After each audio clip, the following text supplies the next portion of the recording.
नमस्कार मित्रांनो. अमिताभ बच्चनचा एक पिक्चर होता. त्या पिक्चरमध्ये गाणं होतं. ते गाणं इतकं सुंदर होतं. ना तूने सिग्नल देखा, ना मैंने सिग्नल देखा, ॲक्सिडेंट हो गया रब्बा रब्बा. माझ्या मते ॲक्सिडेंट झाल्यावर इतकी सुंदर प्रतिक्रिया येणं, हे फक्त एखाद्या पिक्चरमध्ये शोभून दिसतं. नाहीतर आपण तर बघतो की रस्त्याने जर समजा आपला छोटा-मोठा ॲक्सिडेंट झाला तर काय प्रतिक्रिया येतात. तर चला मित्रांनो, आज आपण तेच बघणार आहोत. मी ॲडव्होकेट घनश्याम अहिरे. माझ्या ए-बी-एस टॉक या यूट्यूब चॅनलवर आपलं सहर्ष स्वागत करीत आहे. आज आपण एक टॉपिक बघणार आहोत की ज्यावेळेस आपण आपली गाडी घेऊन रस्त्याने बाहेर येतो किंवा रस्त्यावर आपली वाहन चालवतो, त्यावेळेस आपल्याला जो अनुभव येतो किंवा आपल्या चुकीमुळे दुसऱ्याला काय त्रास होऊ शकतो, यामध्ये काहीतरी कायदा आहे का? जर असेल तर तो कायदा आपल्याला माहिती आहे का? जर माहिती नसेल तर आपण आजच्या व्हिडिओमध्ये कायदा काय आहे ते जाणून घेऊया. आपले हक्क, आपले कर्तव्य हे सुद्धा जाणून घेऊया. चालतं, ओके. सगळ्यात पहिल्यांदा कलम 281 हा BNSS एक कलम आहे. ह्या कलम मध्ये काय आहे तर सार्वजनिक रस्त्यावर बेदरकारपणे गाडी चालवणं. जर समजा तुम्ही अतिशय निष्काळजीपणाने, अतिशय रोडली जर रस्त्यावर तुमची गाडी चालवत असाल आणि ज्यामुळे तुमच्या एखाद्या चुकीमुळे दुसऱ्याला त्रास होईल किंवा दुसऱ्याला इजा पोहोचेल असं जर कृत्य तुम्ही सार्वजनिक ठिकाणी रस्त्यावर करत असाल तर BNSच्या कलम 281 अंतर्गत आपल्याला काय करावं लागेल तर बघा, त्याचं स्वरूप काय असतं. सगळ्यात पहिल्यांदा जर तुम्ही यापैकी काहीतरी करत असाल, म्हणजे वेग मर्यादा तुम्ही ओलांडली, खूप जास्त स्पीडने तुम्ही गाडी चालवली आहे, खूप जास्त स्पीडने तुम्ही कट मारत आहात, काहीतरी त्रास देण्यासाठी, कुणाला तरी छळण्यासाठी, कुणाला तरी खुन्न सांगण्यासाठी जर गाडी चालवत असाल तर. सेकंड, दारू पिऊन वाहन चालवत असाल. तिसरा आहे मोबाईल वापरून जर तुम्ही ड्रायव्हिंग करत असाल. आजकाल आपण बघतो तरुण मुला मुलींच्या किंवा म्हातारे कुठलाही मनुष्य घ्या जो गाडी चालवतो तो एका साईडला असा फोन धरतो आणि एका साईडला असं मस्तपैकी गाडी चालवत राहतो आणि मला कळत नाही की काही एवढं इम्पॉर्टन्स असतं त्या फोनवर किंवा कुठल्याही त्या VIP व्यक्तीशी तो बोलत असतो की त्याला गाडी थांबवणं सुद्धा मुश्किल होतं. तर माझी रिक्वेस्ट आहे या यूट्यूबच्या मार्फत सगळ्यांना की तुम्ही गाडी चालवताना मोबाईल जर कुणाचा आला तर आपलं वाहन बाजूला थांबवा, शांतपणे कुणाचा ज्याचा कोणाचा फोन असेल तो फोन अटेंड करा शांत मनाने आणि पुन्हा गाडीवर बसून किंवा गाडी चालवा आणि व्यवस्थित आपल्याकडे घरी जा. म्हणजे त्या व्यक्तीलाही त्रास नाही, आपल्यालाही त्रास नाही, आपल्यामुळे दुसऱ्या परत कुणाला त्रास नाही. ओके. किंवा नेक्स्ट आहे चुकीच्या बाजूने वाहन चालवणे. यापैकी जर आपण काही चूक करत असू, यापैकी जर आपण काहीतरी अपराध करत असू तर या अपराधाला स्वरूप आहे जामीन पात्र हा गुन्हा समजला जातो, दखलपात्र गुन्हा समजला जातो. याला जरी जामीन मिळाला तरी सुद्धा दखलपात्र गुन्हा असतो आणि याच्यामध्ये कारावास, दंड किंवा दोन्ही शिक्षा होण्याचे चान्सेस असतात. हा शक्यतो हा वाद पोलीस स्टेशनमध्ये किंवा आपापसामध्ये ज्याच्याशी कुठे आपला ऍक्सिडेंट झालेला आहे, अपघात झालेला आहे, त्या दोघांच्या सहमतीने किंवा त्या दोघांच्या अंडरस्टँडिंगने हा वाद मिटवला जाऊ शकतो. परंतु गाडी हळू चालवणं हे आपलं प्रथम कर्तव्य आहे, लक्षात घेतलं पाहिजे. नेक्स्ट, कलम 125. कलम 125 काय सांगतं? जीवित किंवा वैयक्तिक, आपण आता जे आहे जीवित किंवा वैयक्तिक सुरक्षेत धोका निर्माण करणारे कृत्य, म्हणजे आपल्यालाच आपला त्रास होईल किंवा आपल्यामुळे कोणाला तरी त्रास होईल, या प्रकारचं जर कृत्य आपण करत असू तर तो सुद्धा गुन्हा समजला जातो. म्हणजे यामध्ये काय येतं? अपघात होण्याची शक्यता निर्माण करणारे कृत्य.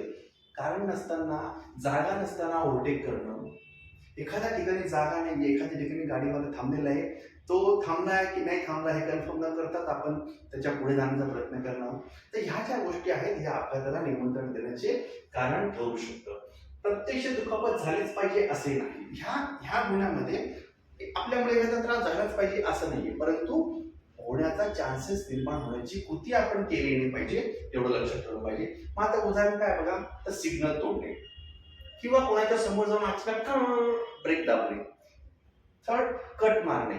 ह्या गोष्टी तरुणपणामध्ये जरा जास्त प्रमाणामध्ये आपल्याला पाहायला मिळतात. म्हणून आपण ह्या गोष्टी अवॉइड केल्या पाहिजे. जर समजा आपण ह्या गोष्टी करताना जर पकडलो गेलो किंवा जर आपण आपल्याला कोणी पाहिलं या गोष्टी करताना, तर आपल्यावर दखलपात्र गुन्हा होण्याचे चान्सेस होऊ शकतात. जरी जामीन पात्र असला तरीही प्रत्यक्ष इजा नसली तरी सुद्धा लागू होऊ शकते. साधारणपणे हाही मॅटर काही का मोठा नसल्यामुळे आपापसामध्ये हा मॅटर सॉल्व्ह होऊ शकतो. नेक्स्ट, कलम 126, निष्काळजीपणामुळे साधी दुखापत. समजा आपला निष्काळजीपणा आहे, आपण सिग्नलला थांबलो किंवा समोरचा थोडासा गाडी हळू घेतोय किंवा जोरात घेतोय असं आपण कन्सिडर केलं, आपण आपली गाडी हळू त्याच्या मागून टच केली, तर हा सुद्धा काय आहे तर निष्काळजीपणा आहे.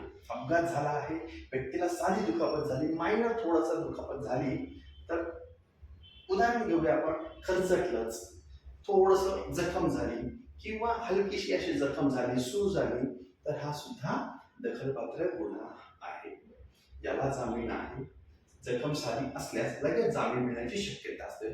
हाही शक्यतो खूप मोठ्या प्रमाणामध्ये जरी गुन्हा नसला तरी सुद्धा हा गुन्हा आहे आणि तोही दखलपात्र गुन्हा आहे, याची आपल्याला जाण असली पाहिजे. नेक्स्ट, 127, निष्काळजीपणामुळे गंभीर दुखापत. आता हा जो गुन्हा आहे, हा आपल्या निष्काळजीपणामुळे जर एखाद्याला खूप मोठ्या प्रमाणामध्ये इजा झाली किंवा त्याचा एखादा शरीराचा भाग कायमस्वरूपी जायबंदी झाला, तर आपल्याला खूप मोठा त्याचा फटका बसण्याचे चान्सेस असू शकतात. गंभीर दुखापत म्हणजेच काय, तर हाड मोडणे, डोळ्याची दृष्टी कमी होणे, कायमस्वरूपी अपंगत्व येणे किंवा अपघातामुळे गंभीर इजा झाली. मग ह्या सगळ्या गोष्टी जर आपल्या एखाद्या चुकीमुळे, निष्काळजीपणामुळे झाल्या, तर हा गुन्हा दखलपात्र जरी असला तरी याला जामीन आहेच. कारण आपण आतापर्यंत बघितलं की ह्या BNS कलमामध्ये सगळ्यांना जामीन दिसलेला आहे. परंतु तरी सुद्धा हा जो गुन्हा जेव्हा कोर्टात जातो किंवा मॅजिस्ट्रेटच्या कोर्टात जातो, त्यावेळेस आपल्याला तिथे नक्कीच त्याचं काही ना काही दंड होण्याचे चान्सेसही असतातच. त्यामुळे कृपा करून आपल्यामुळे कोणाला त्रास होणार याची काळजी आपण घेणं गरजेचं आहे. हा जरा गंभीर स्वरूपाचा गुन्हा ठरतो. कलम 106.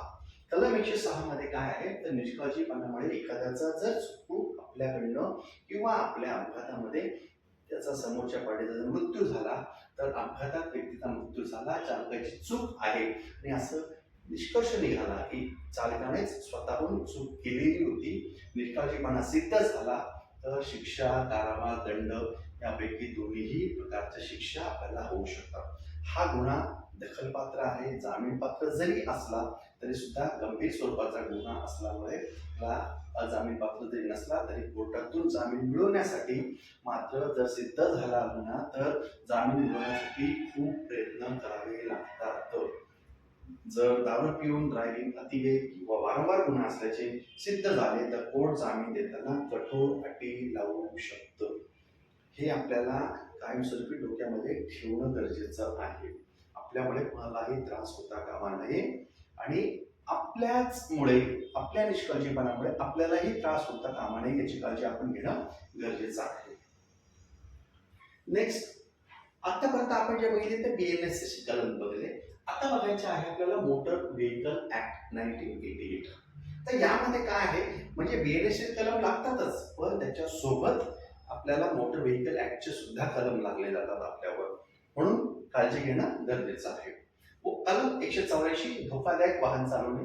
धोकादायक वाहन चालवणे म्हणजे कसं, अतिवेग, सिग्नल तोडणे किंवा रॉंग साईड ड्रायव्हिंग करणे, हे कलम 184 मध्ये येतात. कलम 185, दारू पिऊन वाहन चालवणे. अल्कोहोल मर्यादेपेक्षा जास्त जर तुमच्या रक्तामध्ये आढळलं तर कलम 185 लावलं जातं. कलम 134 काय म्हणतं, अपघात झाल्यावर चालकाची कर्तव्य. म्हणून सुद्धा अपघात झाला, ओके ठीक आहे, रस्त्यावर तर तुम्ही जाता आहात तर थोडाफार छोट्या मोठ्या प्रमाणामध्ये अपघात होण्याचे चान्सेस हे असतातच किंवा ती संभाव्यता असते. ती प्रोबॅबिलिटी जरी धरली आपण तरी सुद्धा आपली काही कर्तव्य आहेत, ती कर्तव्य बजावणे आपलं हे प्रथम काम आहे. आणि काय ती कर्तव्य आहेत तर सगळ्यात पहिल्यांदा जर चुकून आपण वाहनाला धक्का लागला किंवा ऍक्सिडेंट झाला तर आपण आपलं वाहन पहिल्यांदा थांबवायचं. सेकंड, जखमीला मदत करणे. जे कोणी आपल्यामुळे जखमी झाला असेल त्याला पहिल्यांदा मदत करायची, फर्स्ट एड करायचं किंवा दवाखान्यात घेऊन जाण्यासाठी जीही काही मदत लागेल ती आपण करायची. थर्ड, पोलिसांना याबद्दल आधी माहिती द्यायची की अशी अशी सिच्युएशन होती, अशा अशा पद्धतीने आमच्याकडनं ऍक्सिडेंट झालेला आहे किंवा जे काय असेल त्या परिस्थितीशी योग्य जे असेल त्या पद्धतीने आपण पोलिसांना त्याची माहिती द्यायला गरजेचं आहे. नेक्स्ट, कलम 187 अपघातानंतर पळून जाणे. हा कलम आपल्याला माहितीच आहे की त्यामध्ये अनेक मोठे मोठे सेलिब्रिटीज हिट अँड रन केस मध्ये अडकलेले आहेत. तर हा सगळ्यात मोठा गुन्हा मानला जातो. ऍक्सिडेंट झालं ठीक आहे, पण त्यानंतर पळून जाणं हा सगळ्यात मोठा गुन्हा मानला जातो. अपघात स्थळी न थांबणे, माहिती न देणे किंवा त्या अपघातग्रस्त व्यक्तीला मदत न पुरवणे हा मोठा गुन्हा मानला जातो. नेक्स्ट, कलम 177 सामान्य वाहतूक नियम. हे तर आपण प्रत्येकाच्या आयुष्यामध्ये हा प्रकार घडलेलाच असतो. हेल्मेट नाही, चलो या कोपऱ्यात. सीट बेल्ट नाही लावला, या कोपऱ्यात. कागदपत्र नाही, लायसन्स नाही, हे नाही ते नाही, या कोपऱ्यात. तर हा गुन्हा, तर हा नियम आहे की हा तुम्ही पाळला पाहिजे. त्याच्यामध्ये काही तुम्हाला खूप सारा काही शिक्षा वगैरे होत नसली तरी सुद्धा तुम्हाला त्याचं चलन फेडावं लागतं. तर याची सगळी काळजी घेणं आपण गरजेचं आहे. तर आतापर्यंत आपण काय बघितलं, तर आतापर्यंत आपण बघितलं BNS चे कलम कुठले 281, 125, 126, 127 आणि 106 ही कलम आपण आतापर्यंत बघितली. मग याचं काय आहे, 281 काय सांगतो, बेदरकारपणे ड्रायव्हिंग करणं. 125 सांगतो धोका निर्माण करण्यायोग्य परिस्थिती निर्माण करणं. 126 साधी दुखापत, सूज वगैरे. 127 सांगतो गंभीर दुखापत आणि 106 हा डायरेक्ट मृत्यू सांगतो.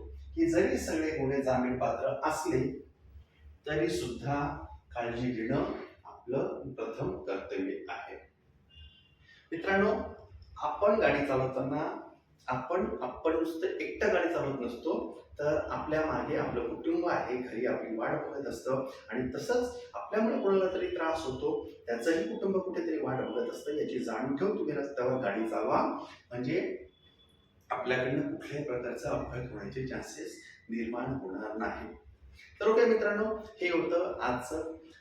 आपला व्हिडिओ तुम्हाला आवडला असेलच असं मी गृहीत धरतो.